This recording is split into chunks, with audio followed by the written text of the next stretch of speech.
Welcome to Randy's Old Time Radio Shows. Today, from 1946, comes a little-known radio mystery called Blind Spot. This rare drama weaves together crime, suspense, and psychological tension in a way that sets it apart from the big-name series of its time. With so few recordings surviving, each listen is like uncovering a forgotten case file from radio's golden age.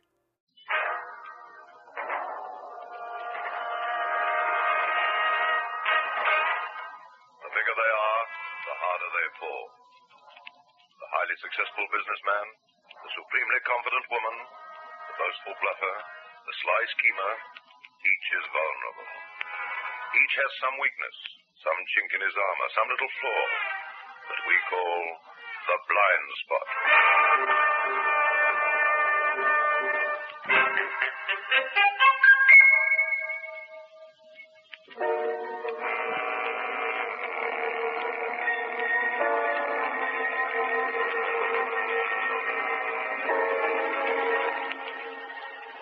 Dick, you're the bright boy. How do we get into this joint?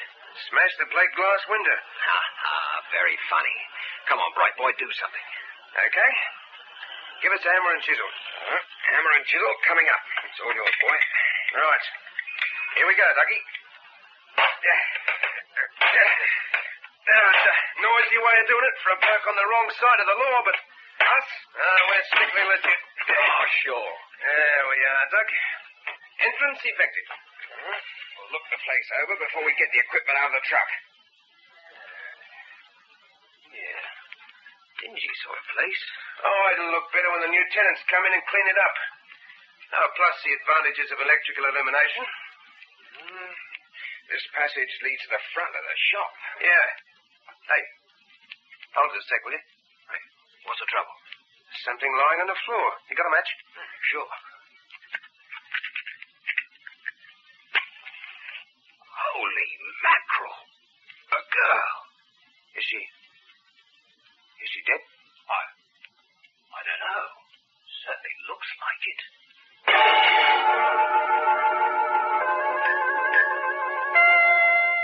Yes, Superintendent. It's all in now. Pardon? Oh, the girl's name was Doreen Hoskins, age about 20. The divisional surgeon, after his first examination of the body, says that death took place about 12 hours before the body was found. What's that? Oh, yes, the forensic boys will be carrying out a full post-mortem this afternoon. Oh, yes, I agree. It's a most peculiar story. But I've got the two men from the electrical firm outside now, Norman and Morrison. Well, I'll get them in separately and go over it again. Oh, yes, sir, I'll let you know. Sergeant, have Mr. Norman come in. Right, sir. All right, Mr. Norman, in here, please. Right, sir. Sit down, Norman. Dick Norman, isn't it? That's right, Inspector. Oh, what comes after the official title? Huh? Oh, yes, I'm Inspector Lamb. Oh, I like to know the names of people I'm dealing with. Creates the right impression, sense of intimacy right off. I got that out of a course on business psychology. Is that so? Well, I'll get back to that later. In the meantime, suppose you tell me, why did you and Morrison have to force an entrance into that shop? Oh, the firm sent us here on a job. We had to renew the electrical wiring. All perished, you know. Well, the agents figured it was necessary before they could let it again. Oh. Hey, didn't they give you keys to get in? Oh, Inspector, I've been through this before. And now you're going to have to go through it again. Well, they gave me the keys on Tuesday when I was sent there on my own to remove the old fittings and make a report. When I went there with Doug Morrison to put the new lot in, it was Friday. No keys available. Why not? Funny lot of agents. Only had one set of keys. The keys they gave you on Tuesday. What happened to them? You know, soon I'll be repeating this little old story in my sleep. I'll send her wife crackers. When you start sending me crackers, I'll let you know. Answer the question. Well, Tuesday I'm working in the front part of the shop. Chap comes along, taps on the window, points to the door, and I let him in. Got the keys, he says. Yes, thanks, I says. Well, give them to me, he says. Well, he produces a piece of paper torn out of an order pad. Order from the agent to hand over the keys. He's a prospective tenant, wants to look the place over. Well, he needs the keys to look in the other rooms, which are locked. I give them to him. Lighting won't suit for the business I'm opening, he says. Well, give me the job at chasing it, I say. All right, he says. We'll talk about it. Meet me tonight at 9 o'clock, corner Shaftesbury Avenue and Piccadilly Circus. Right, I says. Oh, what about the keys? Well, he says he'll drop them into the agents, and off he goes. You met him at 9 o'clock. Yeah, I met him. He agreed to give me the job. Said we'd go back, look the place over, so he could tell me what he wanted. Then he finds he hasn't got the keys. It says he's left them in his car. I thought he was going to drop them into the agents. Yeah, well, he said he'd told them what he was going to do, so they told him to hang on to them. I see. Go on. What next? Well, nothing next. He don't come back. I wait till 9:30, then I give it away. Take the train home, arrive about 11, have a cup of cocoa with the wife, and so to bed. End of Tuesday. What do the agents say about your friend, the prospective tenant? Oh, they've never heard of him. He's a phony. All he wanted was the keys. Pretty old trick. Can you describe this man? Oh, about 40 years old. Little less, maybe. Good 6 feet in height. Could be 6'1". Ginger moustache. Or gold fillings in his 2 front teeth. Lean, well-built, ruddy complexion. Grey single-breasted suit. Green hat. Oh, well, a little feather in it. Anything else, Inspector? No, not now, Mr. Norman. I think you've done enough for the moment. Well, if you want me, you got my address and telephone number. Yes, we'll get in touch, Mr. Norman, if we want you.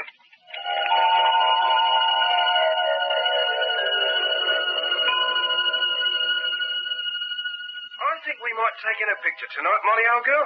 Oh, I'd like that, Dickie. There's ever such a nice one on at the Odeon. Singing and dancing and full of technicolor. Oh, it sounds gruesome. I'd rather go to the Regal. They got a crime show. Good juicy murder. Murder? Oh, I should have thought you'd had enough of that. After what's happened. Oh, not me. They're what I like to see.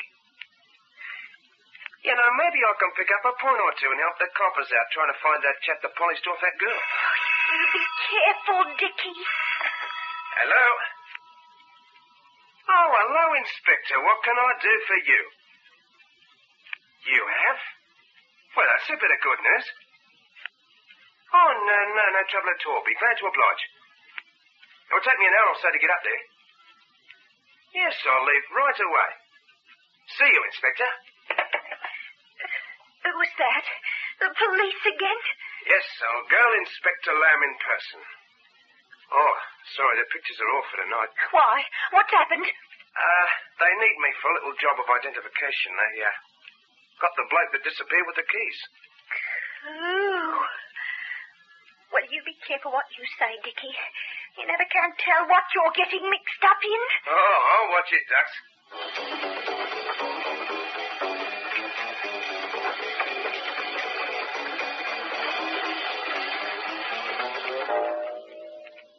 Another visit with Joe and Daphne Forsythe. Joe? Uh-huh. Do you think we can afford a vacation this year? Well, I don't know. Let's see. The car could stand some work. Then there's that chair we've been meaning to buy, and I guess we could always cash in a savings bond or two. What? I said we could cash in one of our bonds. Joseph, don't you dare. Well, I was just suggesting. Don't even think about it. Those bonds are our future. When they mature, we'll get back $4 for every 3. Yeah, I know that. They're guaranteed, too. 3 times over. Principal, interest, and replacement if lost or stolen. Well, the whole United States stands behind them. Sure, Daphne, but... Well, if we cash them in before they mature, we'll be giving up all that lovely interest. And what happens when we really need the money? Daphne. I don't see how you, who thought of buying a bond every payday in the first place, could suggest such a thing. I guess maybe it was a moment of weakness. Well, don't you ever bring it up again. Savings bonds are not only a good investment for us, but they help our country, too. Shame on you, Joe. I'm ashamed. I'm covered with humiliation. I hate myself. I should think so. Okay, if I go back to reading my paper now? Uh-huh. But, Joe, I was just wondering. Yeah? Do you really think we can afford a vacation this year? glad he can make it, Mr. Norman. I've got him in the next room. Uh-huh. Oh, how'd you pick him up? Circulated the description you gave us. Today we got a report of a man picked up on a fraud charge answering that description. They always make a mistake, don't they?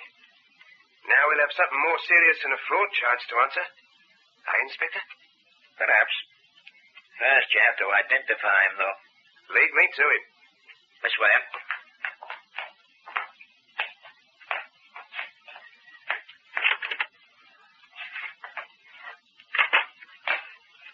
Mr. Norman, have you ever seen this man before? Yeah, of course I have. How are you, mate? I don't know you. Oh, you having trouble with your memory, are you? Not that I've noticed. Oh, well, you must have. You're the chap come to the shop on Greek Street Tuesday last. I gave you the keys and met you Tuesday night, 9 o'clock, corner Shaftesbury Avenue. I'm sorry you're mistaken. I wasn't anywhere near Greek Street on Tuesday. Shaftesbury Avenue either. Oh, I don't blame you, mate. I'd say the same if I was you. Inspector, I've never seen this man before. I wasn't there. I don't know what he's talking about. Just like that, eh? Look, mate, what about giving us the name of your dentist? It's a lovely job he's done with those fillings. Oh, lovely girl fillings. Hey, don't you reckon, Inspector? I wasn't there, I tell you. I've never seen this fella before in all my life. Very interesting.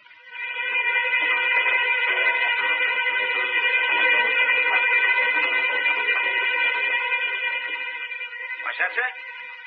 I'm afraid so, Superintendent. Reynolds' alibi stands up. Yes, Norman didn't have any hesitation about identifying him as the man who took the keys from him. But we've checked out Reynolds' alibi and it's watertight. Now, that seems to put him in the clear. Oh, yes, I realize that.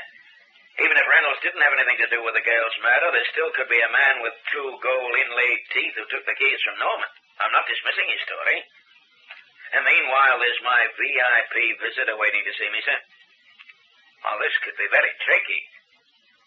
Oh, don't worry, sir. Don't worry. I'll be diplomacy personified. Yes, I'll be in touch. Sergeant, ask Mr. Collins to come in. Right, sir. In here, please, Mr. Collins. Diplomacy, the full treatment. Good evening, Mr. Collins. Won't you sit down, sir? Thank you, Inspector. You've something to tell us, sir, about the death of Doreen Hoskins. Yes, it's been on my mind for days. From the moment I read about her death in the press and saw her picture. Yes, sir.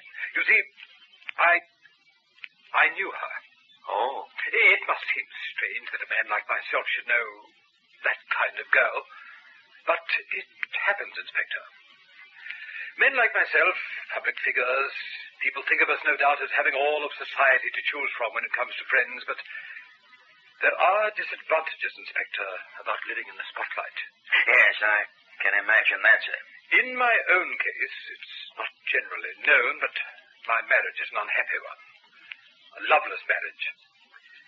It's not a joyous thing to live with. No, sir. My wife comes from a prominent family. A divorce in the circumstances would be something that could ruin my career. And any indiscretion with women belonging to our own circle, well, it would be dangerous. But a man gets lonely, Inspector. As, for instance, last Monday night. The night before Doreen Hoskins was killed. Yes, I'd been working rather late, you see. When I finished, I went out into the street, Piccadilly.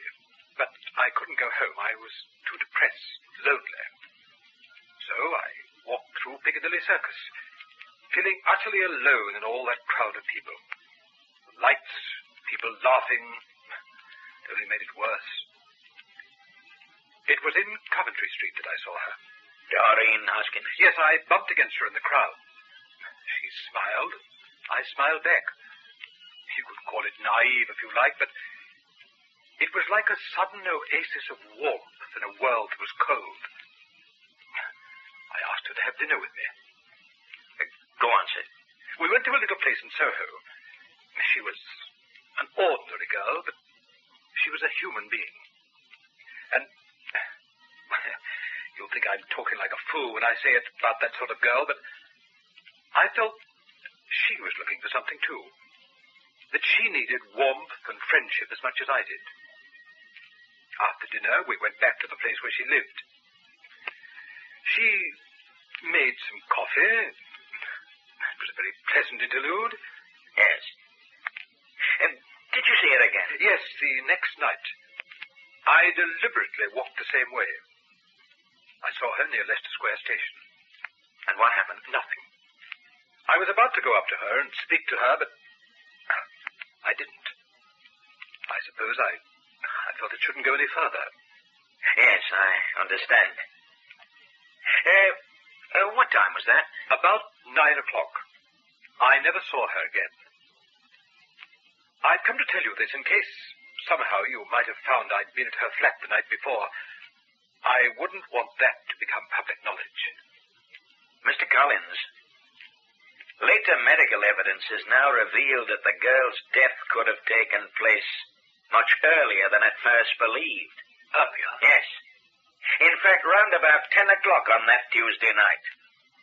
And as it now stands, you could be the last person positively to have seen Doreen Hoskins alive, Mr. Collins.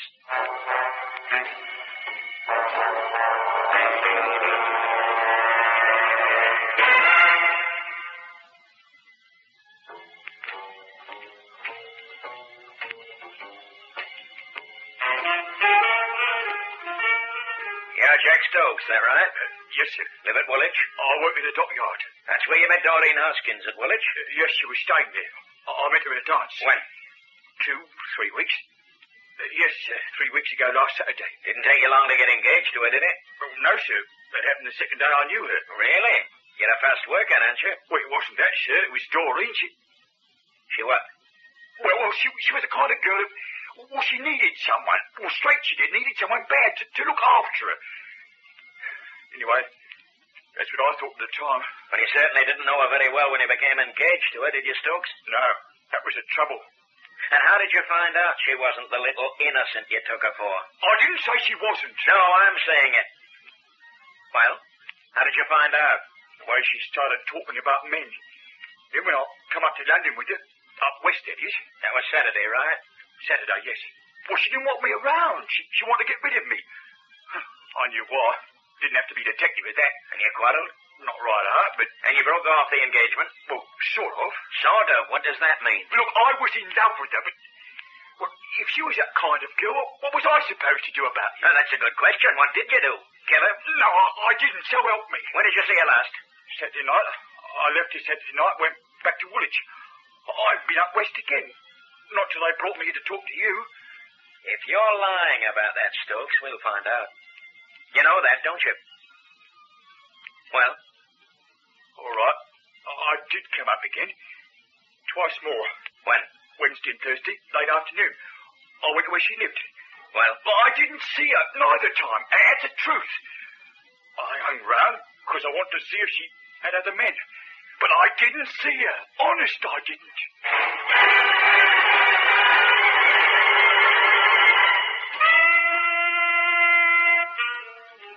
Coroner's inquest. I can hardly wait. Oh, it's going to be fun, Molly, old girl. Real fun. Fun? Oh, Dickie, how can you talk about a thing like that? It's fun. Well, won't it be?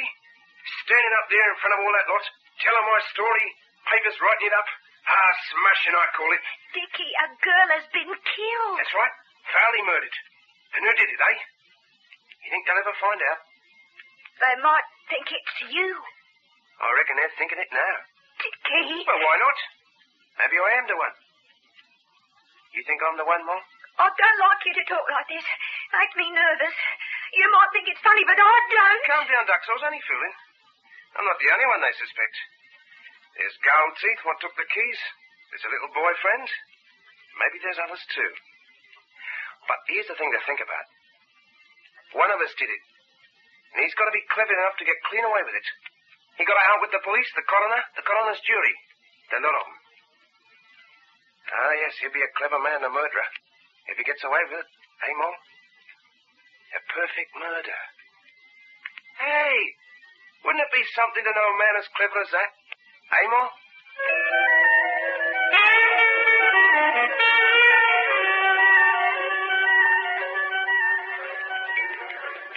Willful murder against some person unknown. How do you feel about the verdict, Inspector? Well, you've been a crime reporter long enough. You ought to know how I feel about it. It was the only possible verdict on the evidence presented. Yes, the only possible verdict. And if you don't dig up any fresh evidence, that'll be the end of it.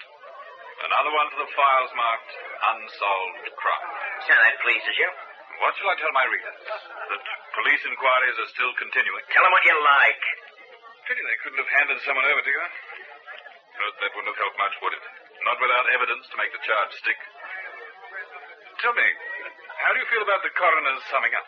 You know, telling the jury that they might disbelieve Norman's story about the gold-toothed character, but that didn't make him a murderer. Suggesting that the chain of circumstantial evidence wasn't strong enough. Fletcher, why don't you go and get lost? Ah, here comes the man himself, Mr. Dick Norman. Doesn't look very happy. I wonder what he's worried about.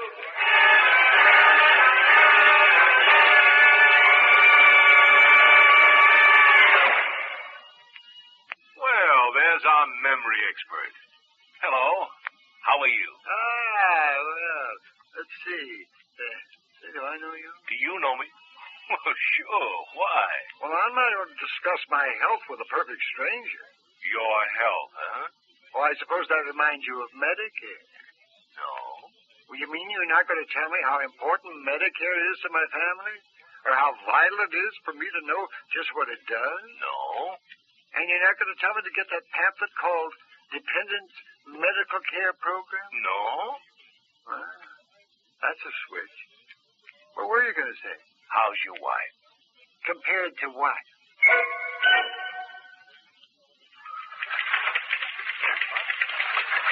Sit down, Mr. Norman. Yes, very interesting, all this. Seeing the inside of a big newspaper office? My name's Fletcher. Bill Fletcher. Yes, I know. I saw it at the inquest. That's why I picked this paper. You're talking about the Doreen Hopkins inquest? That's right. 2 years ago. But I remember you all right. Listen, Mr. Fletcher. How would your newspaper like the inside story of that murder? As you say, it's 2 years ago now. There's not much public interest. Oh, but there would be if the story was good enough, wouldn't it? Like, if it came from the murderer himself? And your paper was the one to spring it exclusive? Perhaps. Look, I study the newspapers very carefully, Mr. Fletcher. I know the sort of thing that makes them sell. A thing like this, it'll be a big trial. It'll be sensational. All this time after it happened.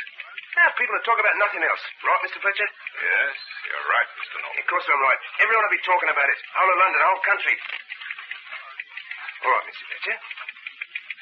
If a man came to you with a confession like that, exclusive, would your paper finance his defense? That's a matter for the managing editor. But I think I could say, yes, it would. All right. And cop this, Mr. Fletcher. I did it. I killed that girl.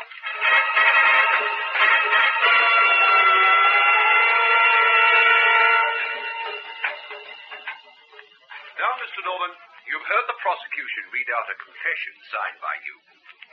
And you've agreed that this is, in fact, your confession, haven't you? That's right. It was what I told him. Was this confession true? No. It was a pack of lies. Then you didn't kill that girl. No. And the evidence you gave at the inquest was the truth. That's right. Mr. Norman, I want you to think carefully before you answer this question. Why did you confess to the murder if you did not, in fact, commit it? Because I wanted to clear my name. Clear your name? That's right. You see, a while ago I was offered a job. A good job, but I didn't get it. Because they heard I'd been mixed up in that business over the girl. So I had to clear my name. And this was the only way to do it. Get in a big court like this, in front of everyone, for all the world to see. You get the picture? Oh, yes. I get the picture, Mr. Norman.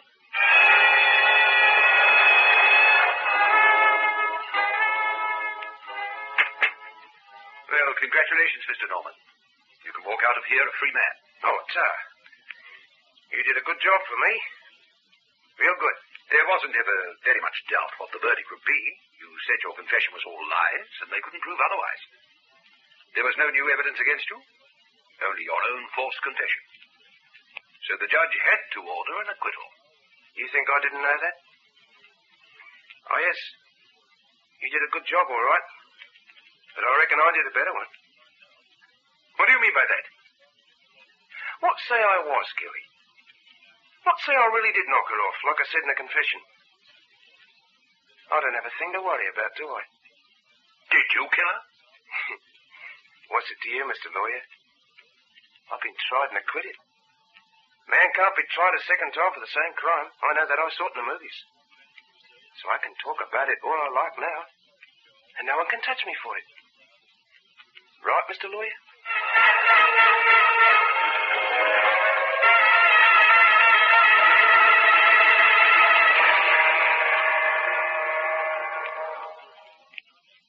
There was a Marine named Pelagic, whose bank account really was tragic.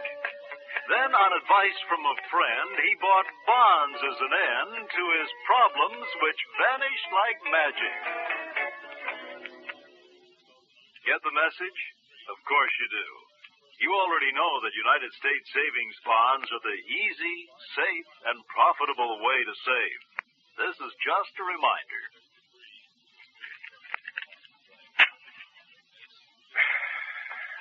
Hey, what are you looking at, Molly? There's someone coming up the path. So what? I didn't see him properly, but I think it's Inspector Lamb. Oh. Oh, well, I'll handle it. Good evening, Inspector. Good evening, Mr. Norman. May we come in? Oh, I brought your sergeant with you, eh? Oh, yes, come in. Well, I didn't think I'd be seeing you again. You come to talk about old times. Oh, she will. Sit down, sit down. Molly, get the gentleman a drink. This isn't a social call. I have a warrant for your arrest, Mr. Norman. Dickie! Oh, no, you know better than that, Inspector. That was 4 years ago. And 2 years since I was acquitted. Do I have to explain the law to you? Richard Norman, I have here a warrant for your arrest for the willful murder of Emily Bowker. And I warn you that anything you say may be taken down and used in evidence. Emily Bowker? Who's Emily Bowker? A woman of the same type as Doreen Hoskins. A few years older, but then you're a few years older too, aren't you, Mr. Norman? Emily Bowker? Hey, you interest me. Hey, go on, tell me more. Emily Bowker was murdered last night in her flat at Pimlico. And I did it, eh? You want me to confess? If you wish. Why not? Yeah, sure, I did it, Inspector. Now I'll have it all over again, eh? The big court, the lot. And then I'll deny the confession like last time. Make fools of you all. Dickie, stop it! Start it. I can hardly wait. Yes, Norman, we'll get started. Only it won't be quite like last time. Oh, the murder was the same, exactly the same. Emily Bowker was killed in precisely the same manner as was Doreen Hoskins. Your trademark, as you might say. Trademark, eh? You think you can prove it? I think we can. You see, this time you left something behind. Left something? What do you mean? Your wallet, Norman. Its contents contain complete identification. No. No, I couldn't have. Not me. Only a fool of making that sort of mistake like that. No, not me. But you are a fool, Norman. You got away with it once. I should have thought that there'd be enough for any man. Now listen, you've got But you had to try it again, didn't you? You just couldn't see past your ego, could you?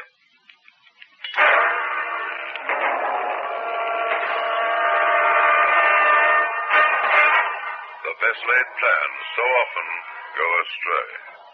And when they do, it's usually because of that strange factor, that fatal flaw we call the blind spot.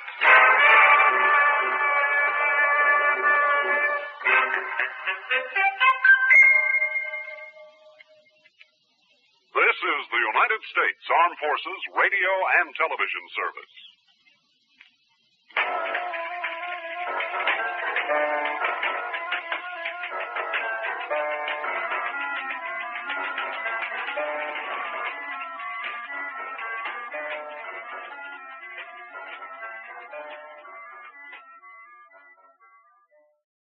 Well, folks, that's all for this episode here on Randy's Old Time Radio Shows.